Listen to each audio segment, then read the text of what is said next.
What's up, guys and gals, and here we are with another rapid-fire sunny review of Radiation City by Atypical Games on the Nintendo Switch. And Radiation City is a survival sandbox mobile port game in which you're this dude on a mission going into Pripyat to look for your lady Lauren and find out about her and her team of journalists. You crash land with your plane and you begin your adventure of surviving this radiated and infested city. There is a water and hunger mechanic that you have to continually keep filled. This is one of the many aspects where this game fails, as you can see the percentage of where this is only in your inventory menu.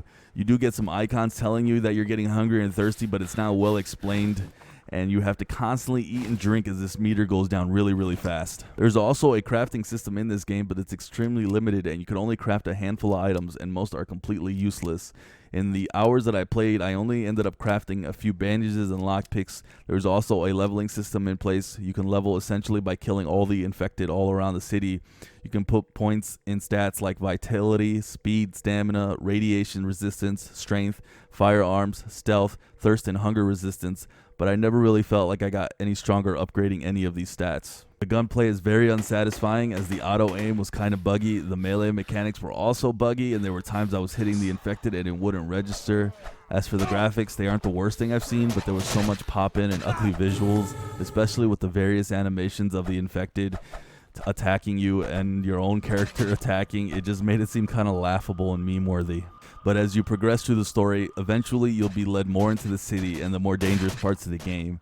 And this is where the game really started to go downhill for me. As the further I progressed, the further you could no longer ignore the vast amount of bugs and performance issues this game has.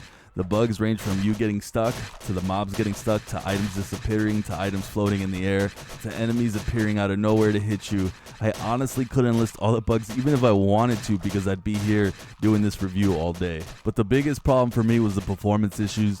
I actually wanted to put more hours into this game to get a bigger picture of the later stages, but it got so bad in the city, I couldn't even progress any further in the story.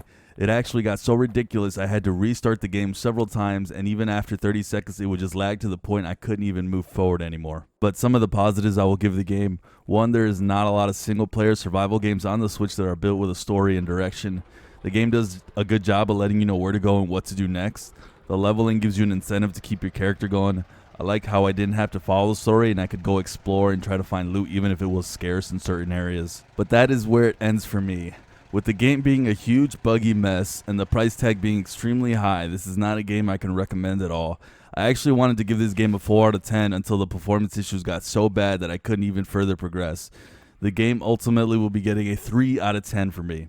Listen, if you're looking for a single player survival with zombie type enemies, I think you can get some value out of this if they patch the performance issues. There is some hours of gameplay to be had here, and there is some fun to be had, but Atypical will have to fix a lot of the issues and maybe consider a drop in price, because right now there is not a lot of value with all the performance issues and bugs this game has. But that will be it for me on this rapid fire review. If you guys could do me a huge favor and consider hitting that like button, subscribing to the channel if you're new. But I'm out of here, guys. I hope each and every single one of you has a sunny day.